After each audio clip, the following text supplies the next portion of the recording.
Morning class. आज हम लोग स्टार्ट करने जा रहे हैं आगे जो चैप्टर हम लोग का छूटा था है ना, वहाँ से हम लोग स्टार्ट कर रहे हैं कूलम्स लॉ से।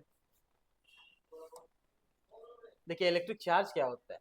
It is the phenomena we recognize as static electricity. हम लोग को पता है इलेक्ट्रोस्टैट्स में हम लोग स्टैटिक इलेक्ट्रिसिटी हम लोग पढ़ने जा रहे हैं। तो उसमें क्या होता है, चार्ज जब स्टैटिक होता है तो उसके बारे में हम लोग को स्टडी होता है। हम लोग को पहले बताया गया था इस चीज़ के बारे में, है ना। It has been known since ancient times. हम लोग को पता है बहुत पहले पुराने ज़माने से हम लोग को पता है कि चार्ज क्या होता है ना। उसका स्टडी बहुत पुराने ज़माने से हो रहा था। So it was later found that there is a physical quantity known as electric charge that can be transferred from one object to another. It is a physical quantity, है ना। ये physical quantity है जो एक object से दूसरा पे transfer हो सकता है, ठीक है। Charge object can exert force on other charge object, ठीक है। एक चार्ज पार्टिकल अपने से दूसरे चार्ज पार्टिकल्स पे या नॉन चार्ज पार्टिकल दोनों पे वो फोर्स एक्सर्ट करता है ना। And also known as uncharge object, ठीक है। अनचार्ज और चार्ज दोनों पे फोर्स एक्सर्ट करता है। Finally the electric charge comes into two types. हम लोगों ने पहले भी पढ़ा है कि पॉजिटिव और नेगेटिव दो तरह के चार्जेस होते हैं। पॉजिटिव चार्ज हुआ और नेगेटिव चार्ज हुआ। Substance can be classified in terms of ease with which charge can move about on their surface. Conductors are materials. अब देखिए conductors हम लोग क्लासिफिकेशन पढ़े थे, materials है ना, on the basis of their conductivity। एक था हम लोग का, पहला था कंडक्टर, दूसरा था इंसुलेटर, तीसरा था semiconductor.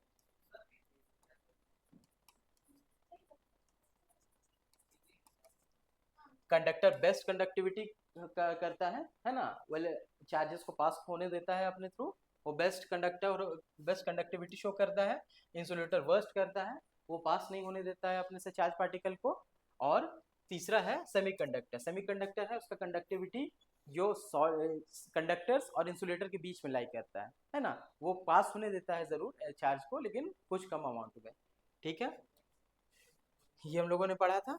Insulator material in which electric charge is not easily transported, ठीक है। अब आगे देखिए, अब एक ब्रीफ इंट्रोडक्शन हम आपको बता दे रहे हैं चार्ज के बारे में, इलेक्ट्रोस्टैट्स का, electric charge and Coulomb's law, ठीक है। Electric charge can be measured using the law for the force between charges, Coulomb's law. Charges is a scalar, ठीक है, ये आपको नोट डाउन करना है। चार्ज एक स्केलर क्वांटिटी है, इसका मैग्नीट्यूड होता है पर डायरेक्शन नहीं होता है ना। Scalar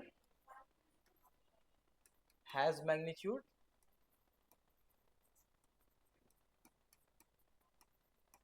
but no direction.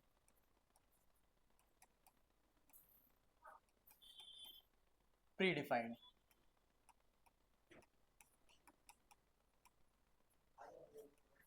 ठीक है। Is measured in coulomb. Coulomb में हम लोग को मेजर करते हैं, सी होता है जिससे हम लोग सिंबल होता है चार्ज का।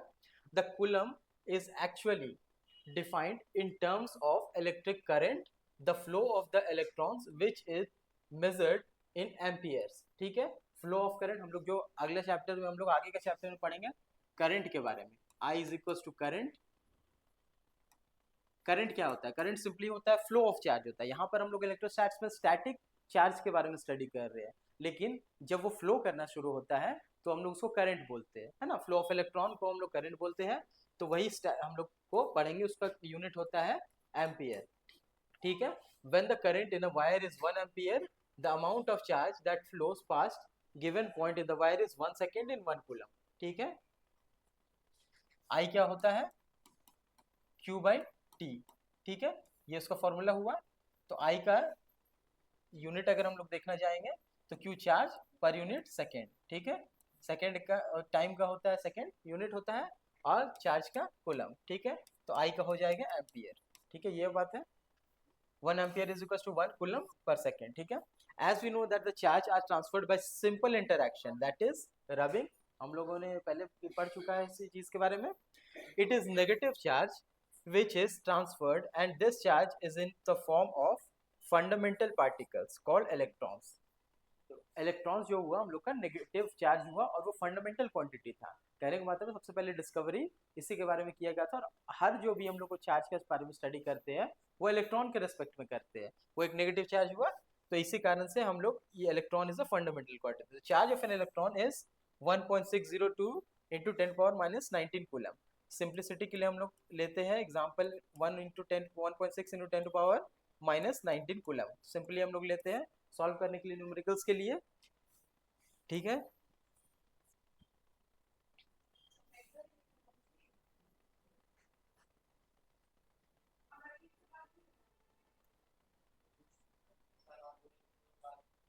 द इलेक्ट्रॉन्स चार्ज इज ई, ये हम लोग डिनोट करते हैं,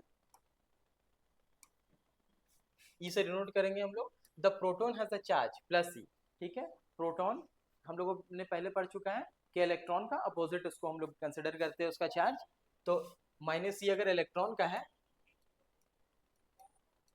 तो प्रोटॉन का होगा हम लोग के लिए प्लस ई। ठीक है, तो particles found in a nature all have the charge which are integral multiple of the elementary charge. ठीक है, हम लोगों ने पहले बात पढ़ चुका है कि क्वांटाइजेशन हम लोग चार्ज ऑफ हम लोग पढ़ चुके थे, क्वांटाइजेशन ऑफ चार्ज।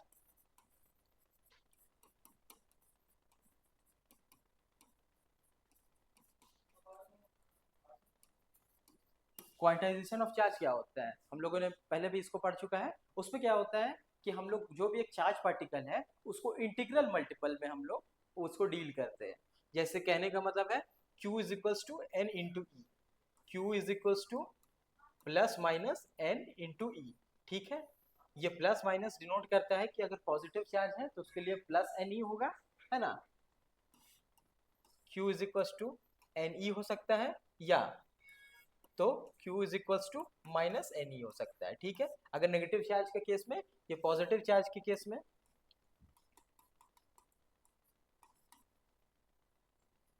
ये नेगेटिव चार्ज का,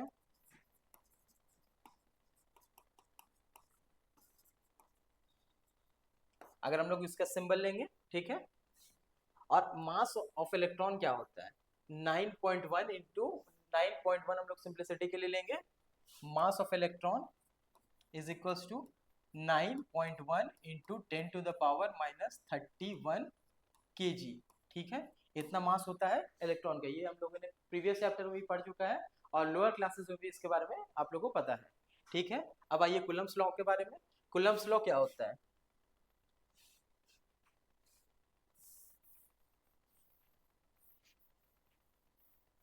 एक ब्रीफ इंट्रोडक्शन हम लोग कूलम्स लॉ को देते हैं। Coulomb's law gives the force of attraction और repulsion between the two point charges. कहने का मतलब है कि अगर दो चार्ज है आपस में विसिनिटी मतलब क्लोज एरिया में, है ना, आपस में एक दूसरे से इंटरेक्ट कर सकता है, तो उसमें एक चार्ज पार्टिकल दूसरे चार्ज पार्टिकल पे किस तरह का फोर्स लगाएगा? वो अट्रैक्टिव भी हो सकता है, रिपल्सिव भी हो सकता है। अगर दो पॉजिटिव चार्ज रहेगा प्लस क्यू और प्लस Q1 Q2, ये दोनों एक दूसरे पे रिपल्सिव फोर्स लगाएगा।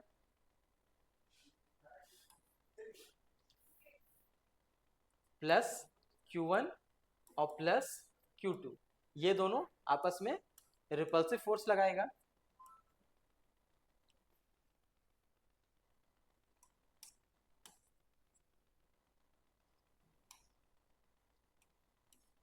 रिपल्सिव फोर्स लगाएगा, और प्लस Q1 और माइनस Q2, है ना, ये आपस में अट्रैक्टिव लगाएगा, क्योंकि like charges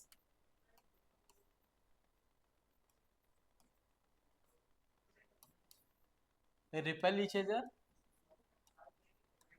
other. Second, unlike charges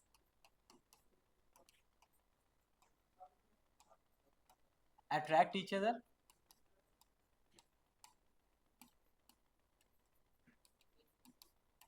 अब देखिए दोनों ही केस में फोर्स उस पे लगेगा, है ना, चाहे वो अट्रैक्टिव हो चाहे रिपल्सिव हो, उससे कोई दिक्कत नहीं है, लेकिन फोर्स लगेगा,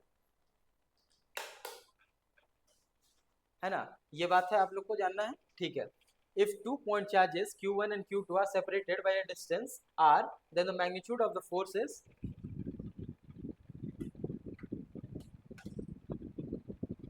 ठीक है, रिपल्सिव और अट्रैक्टिव बिटवीन देम, है ना, F is equal to k q one q two by r square, ये इसको हम लोग को पहले बता चुका है ना। F is equal to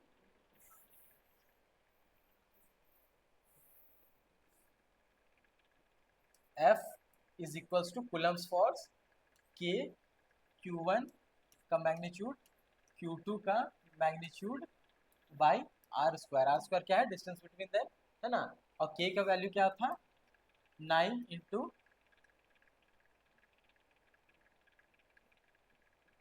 10⁻9 coulomb square,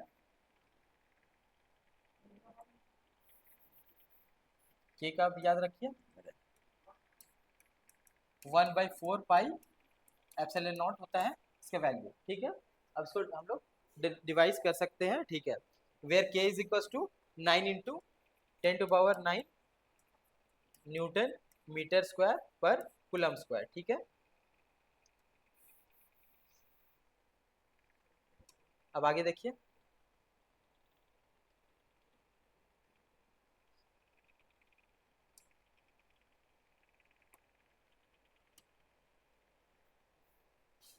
this is the magnitude of the force which each charge exerts on other charges, ठीक है, Newton's third law, it is according to Newton's third law, कल भी बताया गया था। The symbol of k as used here to do the electrical forces, it has nothing to do with any spring constant और Boltzmann constant, इसमें कोई spring और Boltzmann constant नहीं आता है, ठीक है। If the charge q1 and q2 are of the same sign, both positive और both negative, then force is mutually repulsive, अगर दो पॉजिटिव चार्ज हुए तो रिपल्सिव, वो अट्रैक्टिव रिपल्सिव नेचर के होंगे, और अगर एक पॉजिटिव एक नेगेटिव चार्ज हुआ तो वो अट्रैक्टिव नेचर के होंगे।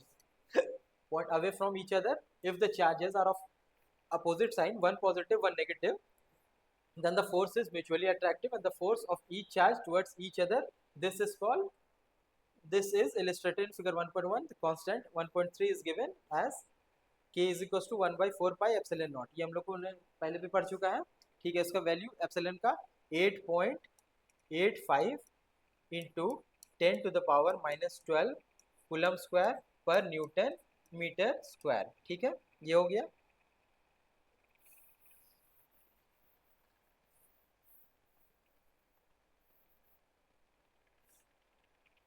अब आगे देखिए,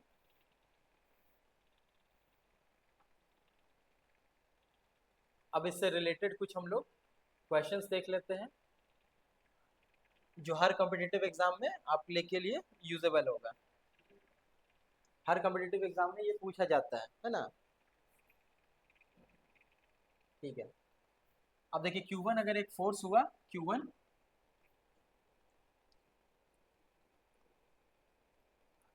और एक Q2 फोर्स हुआ,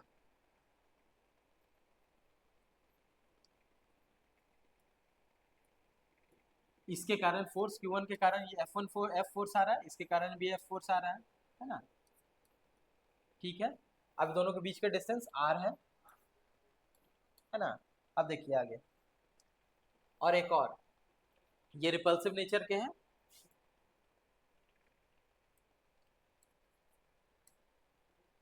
रिपल्सिव, और ये अट्रैक्टिव, ठीक है। Q1 Q2 have a same sign, Q1 Q2 का पहला फिगर में सेम साइन है, ए कम ए में, ठीक है। ये दोनों पॉजिटिव चार्ज होंगे, दोनों either positive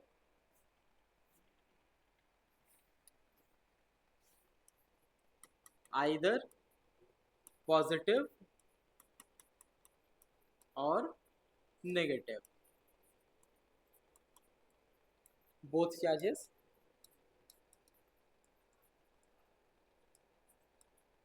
are either positive और नेगेटिव, ठीक है। यहाँ पर क्या होगा, चार्जेस Q1 Q2 और अपोजिट साइन, वन अगर ये पॉजिटिव होगा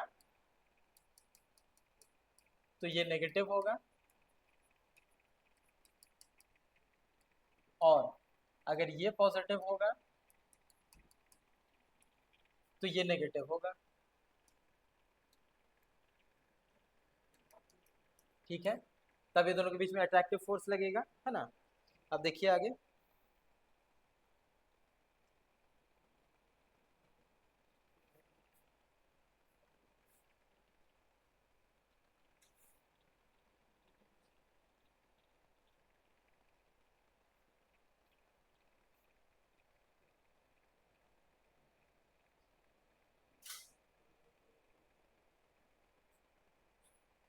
ठीक है,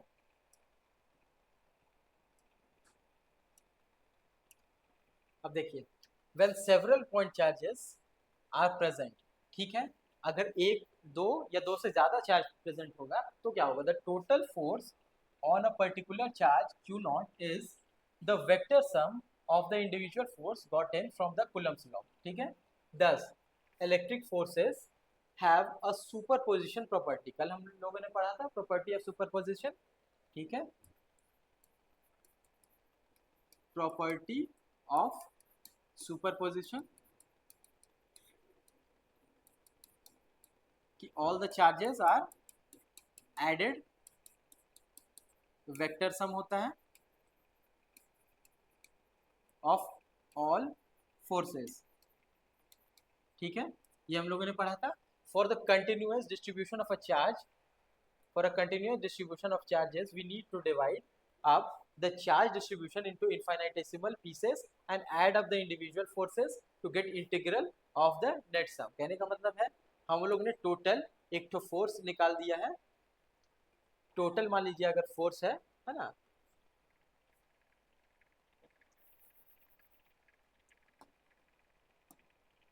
अगर हम लोग को टोटल फोर्स निकाला for a continuous distribution of a charge, अगर चार्ज बहुत लंबे एरिया में डिस्ट्रीब्यूटेड है तो हम लोग क्या करना है, हम लोग क्या करेंगे कि चार्ज डिस्ट्रीब्यूशन इनटू इनफाइनाइट, हम लोग उसको छोटे छोटे पीसेस में पार्ट करेंगे और उसको एक साथ इंटीग्रेट कर देंगे। ये इसका मतलब हुआ an individual force integrate to get the net force. Total force है, अगर एक पर्टिकुलर पीस है, इसमें बहुत सारे चार्ज पार्टिकल है, ये इन्फिनाइट तक पहुंच रहे हैं, है ना,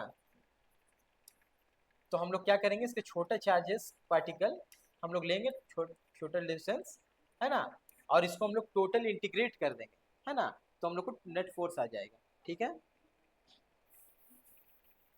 अब कुछ एग्जांपल हम लोग देख लेते हैं, कुछ न्यूमेरिकल्स जो हम लोग को देखना था, है ना, आगे देख लीजिए।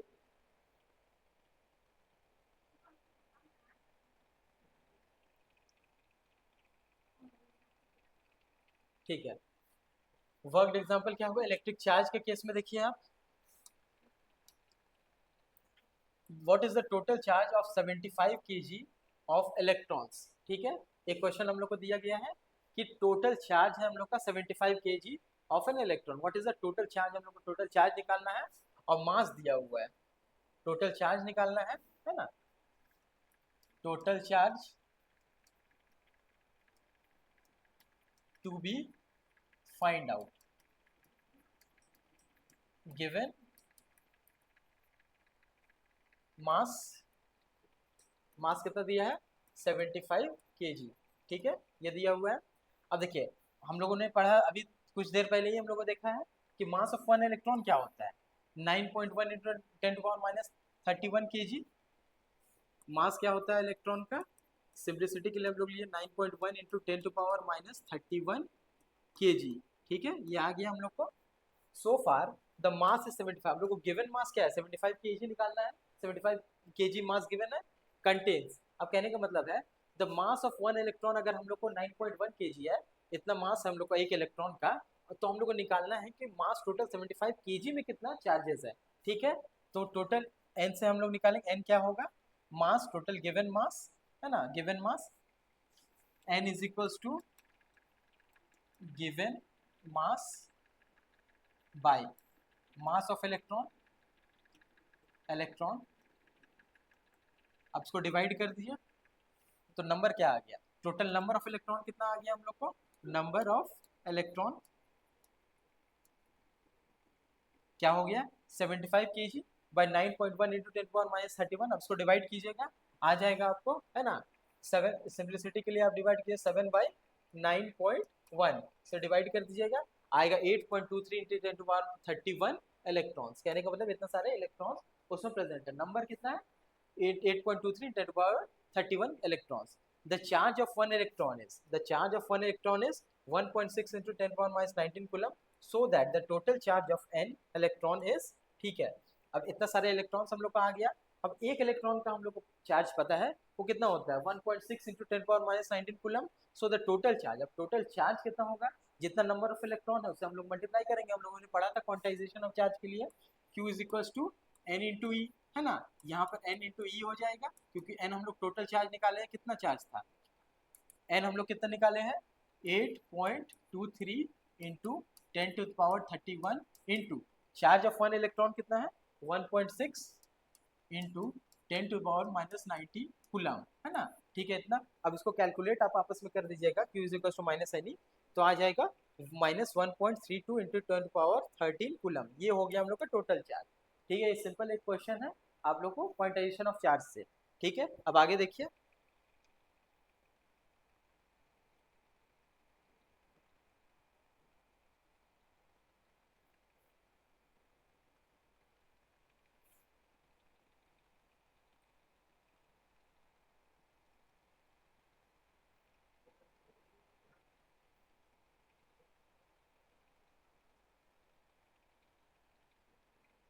क्वेश्चन देख लीजिए।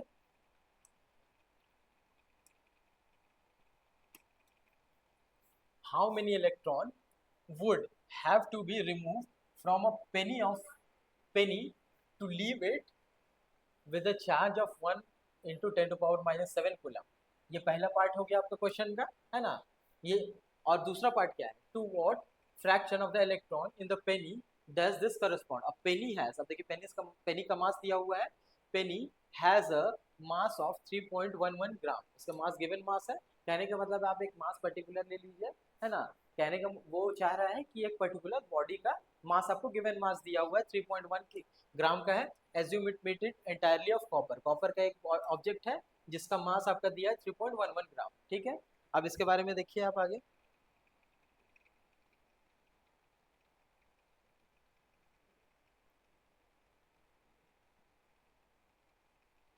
पहला क्वेश्चन हम लोग को क्या था, how many electrons would have to be remove from a body to leave it with a charge 1 into 10 power minus 7 coulomb. ठीक है, अब देखिए इसमें क्या है, अगर टोटल चार्ज हम लोग को दिया है, we know that each electron is if we know that as each electron is removed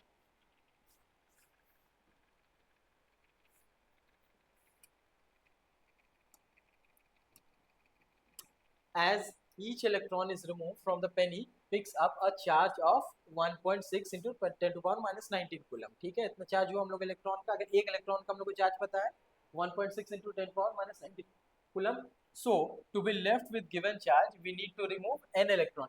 n electron हम लोग को निकालना पड़ेगा, तो आएगा। अब देखिए टोटल चार्ज कितना है हम लोग को दिया हुआ है 1.1 into 10 power minus 10 coulomb by 1.6। हम लोग इसको सिंपली डिवाइड कर देना है। एन हम लोग को टोटल क्या दिया है, एन इलेक्ट्रॉन अगर रिमूव करना है तो टोटल चार्ज हम लोग क्या दिया हुआ है, total charge by charge of electron.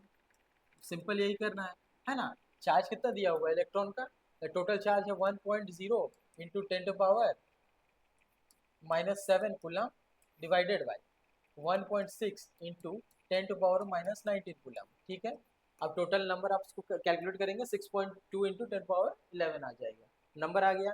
अब दूसरा क्वेश्चन देखिए, दूसरा क्वेश्चन क्या था, पार्ट बी इसका था, to what fraction of the electron in the object does this correspond, है ना। अब कहने का मतलब है कि कितना fraction of electron in the, ये इसका आएगा, है ना। टोटल कितना fraction of electron is present in this, है ना। तो आपको देख लीजिए इसको कितना प्रेजेंट होगा, आप निकालना, सिंपली आपको कुछ नहीं करना है।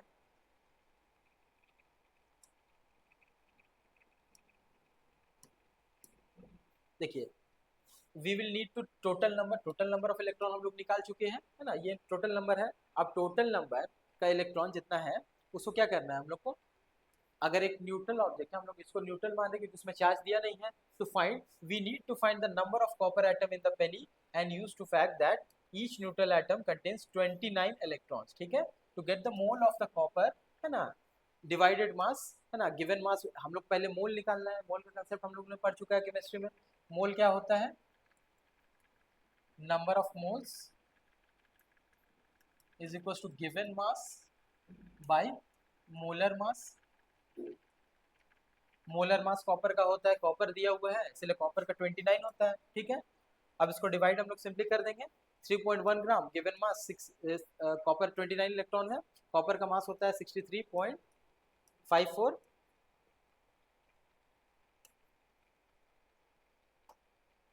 63.54 ग्राम पर मोल, ठीक है। ये आ गया हम लोग का टोटल नंबर, यहाँ से कैलकुलेट हो जाएगा। अब यहाँ से कैलकुलेट हो गया टोटल नंबर। अब आगे देखिए आप, the number of copper atom. अब कॉपर एटम कितना होगा? टोटल एन, एन जो हम लोगों ने यहाँ से निकाला है,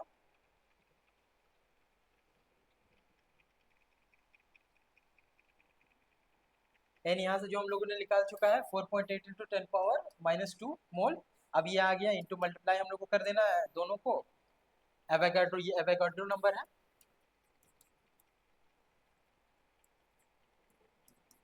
ठीक है। अभी दोनों को मल्टीप्लाई सिंपली हम लोग को कर देना है। आगे इसका वैल्यू 0.95 इंटू 10⁻22, है ना। अब and the number of electron was 29 times this number, 29 हम लोग को कैलकुलेट किया गया है, वहाँ पर दिया हुआ है।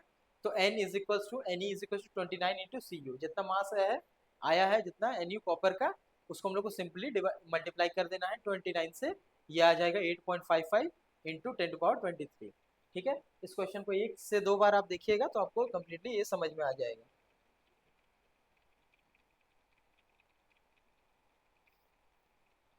अब इसमें फ्रैक्शन निकालना है आपको। देखिए फ्रैक्शन क्या हो गया, सब डेटा हम लोग के पास कैलकुलेट हम लोग ने कर लिया है। फ्रैक्शन ऑफ इलेक्ट्रॉन रिमूव्ड, अब फ्रैक्शन ऑफ इलेक्ट्रॉन कितना रिमूव्ड है, जितना हम लोग का दिया हुआ है 6.2 इंटू, जो हम लोगों ने पहले निकाला था 6.2 इंटू 10⁻11 बाई 8.55, जितना उसका मास है, तो 7.3 टोटल हम लोग को 7.3 इंटू 10⁻13 आएगा। सो अ वेरी स्मॉल फ्रैक्शन, ठीक है। ये बात हुआ। अब आइए आपको कूलम्ब्स लॉ, ये क्वेश्चन आप एक से दो बार देखिएगा तो आपको समझ में आ जाएगा इसमें क्या हो रहा है ना, कैसे करना है। अब कूलम्ब्स लॉ हम लोग देखिए, उससे रिलेटेड कुछ क्वेश्चन हम लोग कर लेते हैं जो कि इंपॉर्टेंट है।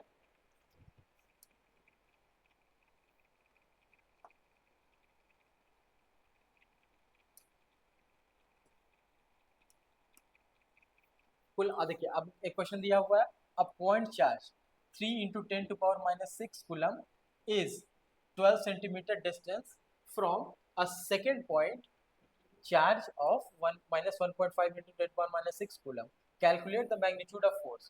कहने का मतलब है कि एक क्यू चार्ज है यहाँ पर, पॉजिटिव क्यू है ना, Q1, और एक पॉजिटिव Q2 है। Q1 का मैं, अब दोनों के बीच का डिस्टेंस कितना है, 12 सेंटीमीटर, ठीक है। Q1 का वैल्यू दिया हुआ है 3 इंटू 10⁻⁻6 कूलम, ठीक है। और Q2 का डिस्टेंस, Q2 का दिया है, ये नेगेटिव है, सॉरी,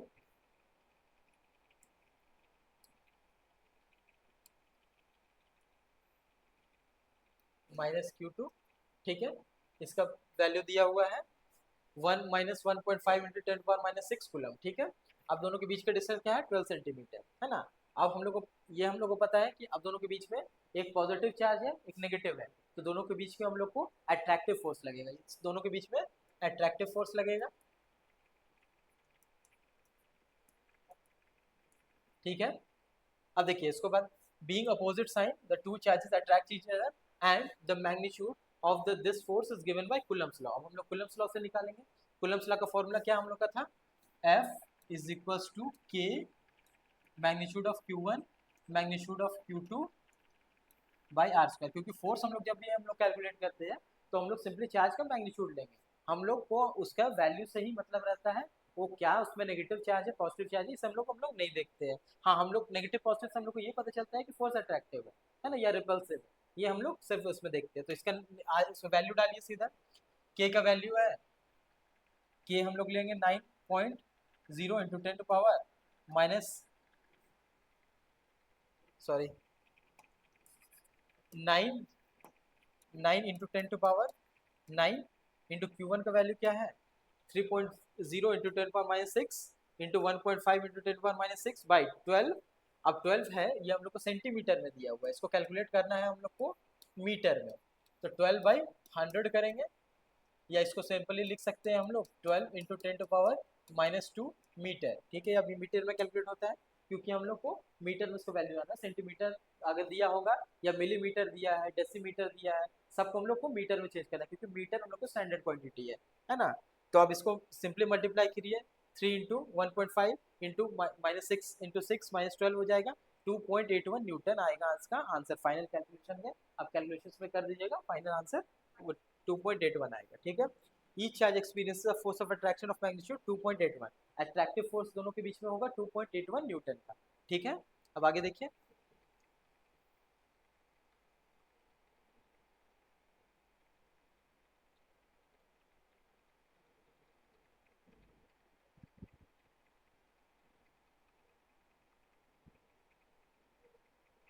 अब दो ऑब्जेक्ट दिया हुआ है ना, दो चार्ज है, एक है +46 इलेक्ट्रॉन, एक में है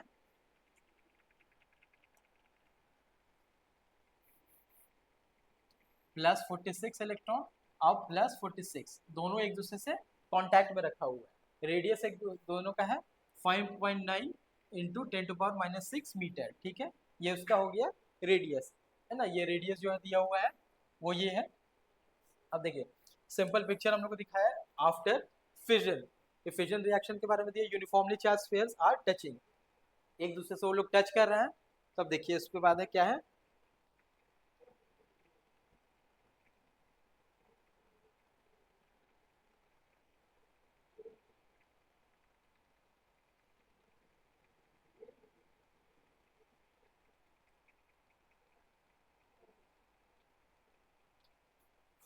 what must be the distance between the point charge q1 26 mu coulomb and point charge q2 46 mu coulomb for the electrostatic force between them to have a magnitude of 5.7 Newton. ठीक है, ये एक नया question है ना। अब देखिए we are given with the charges and magnitude of attractive force between them. ठीक है, दो चार्ज अट्रैक्टिव फोर्स है हम लोग का, क्योंकि एक देखिए 26 है और एक 47 है। ठीक है, मैग्नीट्यूड फोर्स अट्रैक्टिविटी होता है, we can use Coulomb's law. हम लोग के बीच के उसको कूलम्स लॉ से फोर्स निकाल देना है कि फोर्स एक दूसरे के बीच में क्या होगा। तो F is equal to k q one. अब यहाँ पर क्या दिया हुआ है,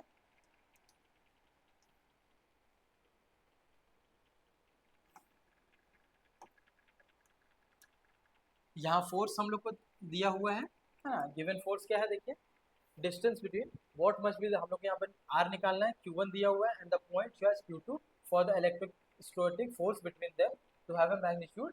फोर्स का मैग्नीट्यूड क्या दिया हुआ है यहाँ पर 55.7 न्यूटन।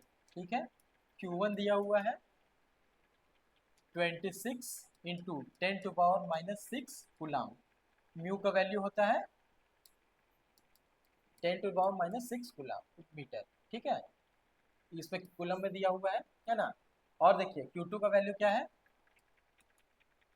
47 into 10⁻⁻6 coulomb. ठीक है, फॉर द इलेक्ट्रोस्टैटिक। अब हम लोग सिंपल कूलम्स लॉ से क्या करना पड़ेगा, इसका कूलम्स लॉ के अकॉर्डिंग क्या होता है, K is equal to Q1 का मैग्नीट्यूड Q2 का मैग्नीट्यूड बाई आर स्क्वायर।